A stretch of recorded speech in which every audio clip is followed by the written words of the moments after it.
J'ai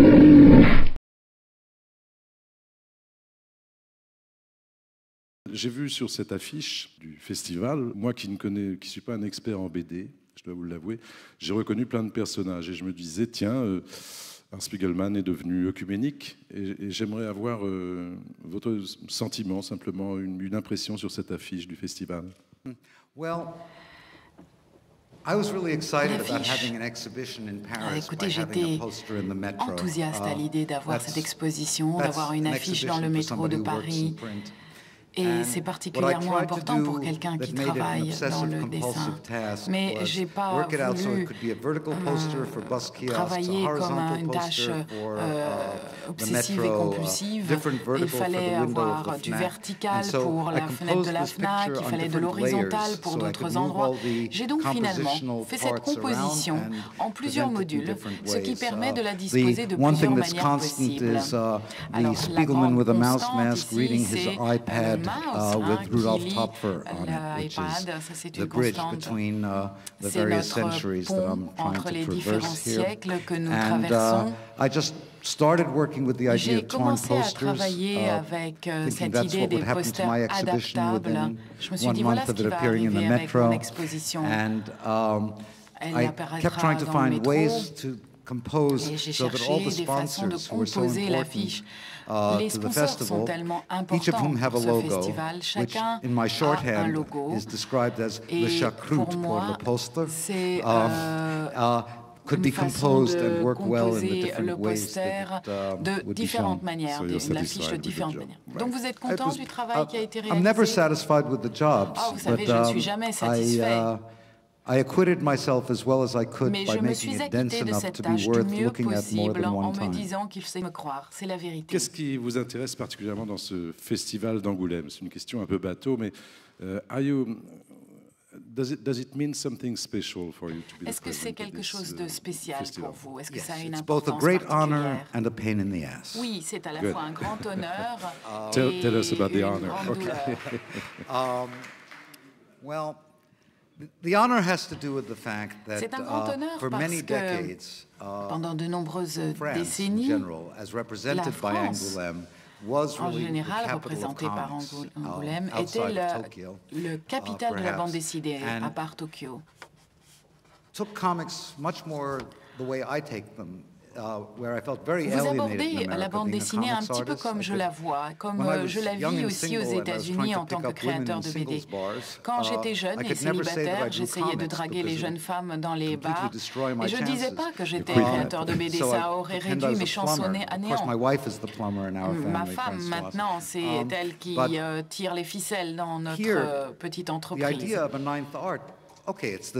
d'un 9e art, c'est une sorte de retour en arrière sur les arts, mais je pense que c'est un art qui a toute sa place ici. C'est quelque chose qui a été abordé très récemment par les États-Unis. C'était encore même pas tout à fait un concept. Et ce qui était important pour moi, c'était que ce soit vu comme un art. Beaucoup d'artistes français, au cours des années, avaient tendance à tomber dans un trou noir. C'est ce qui me faisait le plus peur. Maintenant que j'ai été moi-même dans ce trou noir avec les autres présidents, quand on m'a annoncé pour la première fois, j'ai reçu un appel qui disait « Il faut que tu appelles demain matin à 10h30 et dire merci à Frédéric Mitterrand qui t'a fait l'honneur de te nommer président du prochain festival d'Angoulême. » Et je me suis dit « Oh, bon, pas mal, c'est bon pour l'ego. » Ma femme, qui est plus petite que moi, a dit « Mon français n'est pas... » Because she knew better. And after we kind of reconciled ourselves to what was actually happening, I realized that although it was tempting to try to follow in Robert Crumb's footsteps, because as many of you may know, after the Crumb presidency, they vowed never to give it to an American again. And I'm a little bit upset that France has betrayed its pledge, but I'm stuck with this job now. Once I take it on, I really wanted to do it as well as I could. content, je vais essayer de le faire du mieux possible. C'est facile de travailler avec Benoît Mouchard, avec le directeur artistique. J'ai trouvé qu'il était extrêmement sympathique et il a tout à fait l'esprit de la chose. Vous n'êtes pas un faux Américain. Est-ce que vous vous sentez comme un citoyen américain? Comme je le disais, je vis un peu sur une île qui est un peu à l'extérieur des États-Unis, Manhattan. C'est en même temps un endroit absolument incroyable. C'est un endroit fou. Et les gens viennent me le dire. Mais les choses sont inexplicables.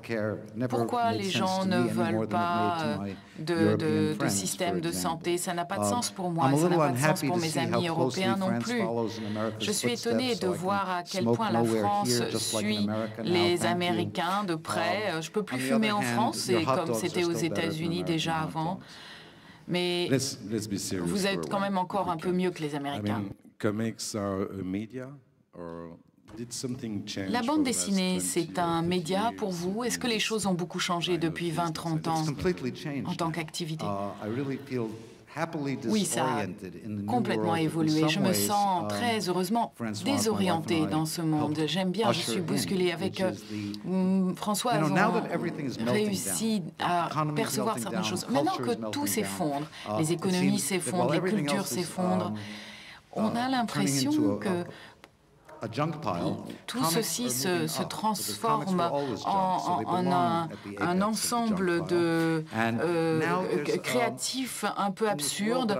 Et la bande dessinée a toujours eu un peu ce côté absurde. Et dans cette culture postmoderne, le mélange, le mariage de l'image et du texte, c'est quelque chose qui se développe de plus en plus, alors que c'était tabou quand j'étais jeune.